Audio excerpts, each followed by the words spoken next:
Types of conditionals.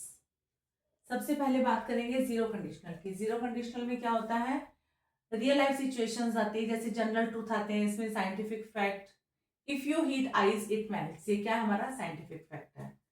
तो ये जैसे हमारा सेंटेंस है, plants die if you don't water them regularly. अब इसमें क्या है, हम प्लांट्स डाई हमारी मेन क्लॉज, मेन क्लॉज का स्ट्रक्चर देखिए क्या है, सब्जेक्ट प्लस वर्ब, जो कि सिंपल प्रेजेंट टेंस में है, सब्जेक्ट प्लस V1। और हमारी इफ क्लॉज का स्ट्रक्चर क्या है, if you don't water them regularly, if plus subject plus don't water यानी प्रेजेंट टेंस हो गया V1, ठीक है, वाटर देम रेगुलरली, ये हो गई हमारी इफ क्लॉज। तो हमारा ये जीरो कंडीशनल है। फर्स्ट कंडीशनल में क्या आता है, फर्स्ट कंडीशनल में आती है हमारी possible condition and probable result. जैसे if you drop your phone it will break, मतलब ये क्या है हमारी कंडीशनल क्लॉज है ये वाली, if you drop your phone, अगर फोन को गिरा दिया तो क्या हो जाएगा, ये मीन्स ये टूट जाएगा, ये टूट सकता भी है और नहीं भी टूट सकता। तो ये क्या है हमारा प्रोबेबल रिजल्ट है। तो ये देखिए इसको स्ट्रक्चर से मैच करते हैं, if you drop your phone, ये क्या हमारी इफ क्लॉज, और यहाँ इफ क्लॉज का स्ट्रक्चर क्या है, if plus subject plus V1 ही आएगा इसमें इफ क्लॉज में। और रिजल्ट क्लॉज में क्या आता है, it will break subject plus will plus V1 plus object. इसमें ऐसा भी हो सकता है कि कोई और मॉडल आए, जरूरी नहीं कि विल आए, माइट, कोड, वुड, ये सब भी आ सकते हैं, ठीक है। तो जैसे नेक्स्ट सेंटेंस देखते हैं, इफ वी लीव नाउ, ये क्या है हमारा, if we leave now we might reach on time, मतलब अगर हम अभी चलें तो हो सकता है हम पहुंच भी सकते हैं, नहीं भी पहुंच सकते। तो ये क्या हो गया हमारा प्रोबेबल रिजल्ट हो गया।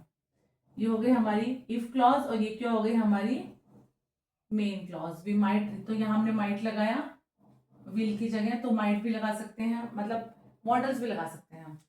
नेक्स्ट है सेकंड कंडीशनल। सेकंड कंडीशनल में क्या होता है, इमेजिनरी सिचुएशन होती है।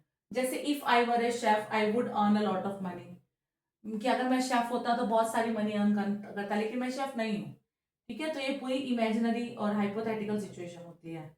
जैसे हमारी इफ क्लॉज है, if plus subject plus simple past plus object, ये हमारी इफ क्लॉज का स्ट्रक्चर है। और मेन क्लॉज का स्ट्रक्चर क्या है, subject plus would plus V1 plus object. जैसे यहाँ पे आई के साथ हमने वर्ब क्यों लगाया, क्योंकि जब इमेजिनरी सिचुएशन होती है तो हम आई के साथ क्या लगाएंगे, वर्ब लगाएंगे।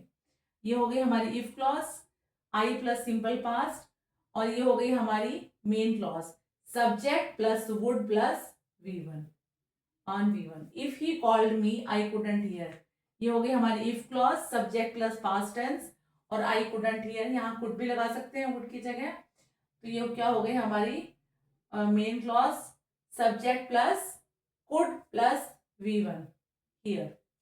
नेक्स्ट है हमारा third conditional. Third conditional is all about past regret, यानी ये काम हो सकता था, हम ये कर सकते थे लेकिन हमने नहीं किया। तो ये जैसे ये है, if they had left earlier they would have caught the train, अगर वो पहले जल्दी चलते, घर से जल्दी चले होते तो वो ट्रेन पकड़ सकते थे। तो ये क्या हो गया हमारा पास्ट रिग्रेट हो गया, कि ये काम हम कर सकते थे लेकिन अब तो कुछ नहीं हो सकता। तो इसका स्ट्रक्चर क्या है, स्ट्रक्चर सेंटेंस से समझते हैं। If clause plus subject they plus had plus V3 past participle, had left earlier, और ये होगी हमारी main clause, they would have caught the train, subject plus would plus have plus V3 caught the train.